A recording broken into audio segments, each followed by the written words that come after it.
यह कहानी उस समय की है जब राजा जनमेजय अपने पूर्वजों का इतिहास सुन रहे थे। महाभारत में वर्णित यह कथा महर्षि वैशंपायन द्वारा राजा जनमेजय को सुनाई गई थी। तब वैशंपायन ने उन्हें एक ऐसे राजा की कहानी सुनाई जिसने पृथ्वी के समस्त सुखों का उपभोग किया, फिर भी अंत में जाना कि इच्छाओं की अग्नि कभी नहीं बुझती है। ये बात उस समय की है जब चंद्रवंश में ययाति नाम के एक प्रतापी राजा राज्य कर रहे थे।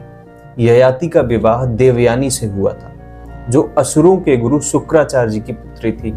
देवयानी के साथ ही शर्मिष्ठा भी दासी के रूप में आई, जो कि असुर राज वृषपर्वा की कन्या थी। रूप और रंग में देवयानी के ही समान सुंदर थी, किंतु असुर कन्या होने के कारण उसके मन में भी राजा ययाति के प्रति आसक्ति पैदा हो गई। समय के साथ साथ ययाति और शर्मिष्ठा में भी संबंध स्थापित हो गए और उनसे संतानें उत्पन्न हो गई। कई वर्षों तक राजा ययाति ने इस रहस्य को छिपा कर रखा, किंतु जब यह रहस्य देवयानी के सामने आया तो उसका हृदय आहत हो उठा। अपमान और दुख से व्याकुल होकर वह अपने पिता शुक्राचार्य के पास पहुंची और उसने सारी घटना के बारे में अपने पिता शुक्राचार्य को बताया। पुत्री का दुख सुनते ही शुक्राचार्य का क्रोध प्रज्वलित हो उठा।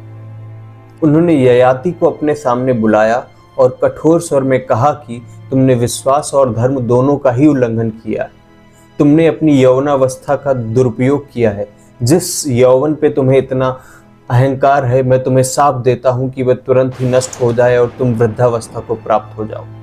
शाप के प्रभाव पड़ते ही ययाति का यौवन नष्ट हो गया। उनके काले बाल सफेद हो गए, शरीर झुक गया, चेहरे पर झुर्रियां पड़ गईं और कुछ ही क्षणों में एक निर्बल वृद्ध के समान वो दिखाई देने लगे।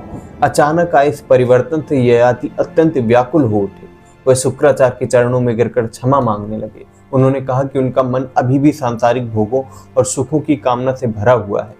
उन्होंने अभी जीवन का पूर्ण आनंद नहीं लिया है। उन्हें इतना कठोर शाप ना दे। वे बार बार क्षमा मांगने लगे।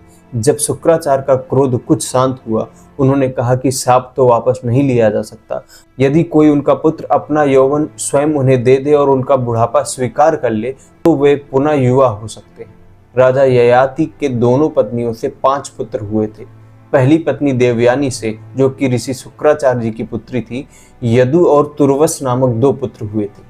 दूसरी पत्नी शर्मिष्ठा से दैत्यराज वृषपर्वा की पुत्री से द्रुयु, अनु और पुरु नामक 3 पुत्र पैदा हुए थे। तो हम अगले वीडियो में जानेंगे कि कैसे राजा ययाति के किस पुत्र ने उनकी यौवनावस्था प्राप्त करने के लिए सहायता की और उस अवस्था को प्राप्त करने के बाद पुनः राजा ययाति ने किस प्रकार